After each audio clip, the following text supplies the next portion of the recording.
ثبت تقرير لوكالة ستاندرد أند بورز العالمية مجددا التصنيف الائتماني السيادي للكويت عند المرتبة AA، مع نظرة مستقبلية مستقرة لهذا التصنيف الذي حافظت عليه الكويت لسنوات عديدة.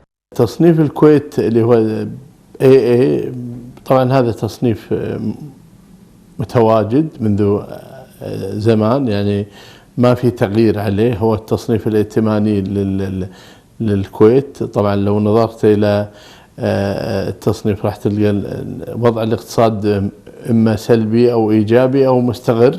عندنا احنا AA مستقر، هذا تصنيف دولة الكويت منذ يعني سنوات عديدة، وهذا التصنيف هو مستقر على AA. هو ما يعني يبين مدى طبعا التصنيف يبين مدى قوة الدولة المالية، مدى التزامها في الديون اللي عليها، معدلات التضخم ونمو التضخم شلون إذا كان سلبي أو إيجابي.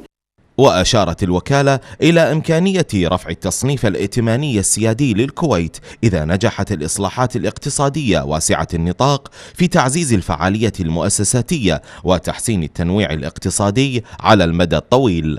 الكويت سباقة في المنظومة الاقتصادية حتى قبل دول المنطقة كلها، حتى قبل دول العالم، يعني هذا شيء بالتأكيد. الكويت لديها أول صندوق ائتماني عالمي، كان صندوق الكويت عام 1952 أول صندوق سيادي بالعالم للكويت، بني على أثره الاقتصاد الكويتي الحديث اللي طبعا يعني ترتبت عليه الهيئة العامة للاستثمار واقتصاديات كثيرة وعديدة.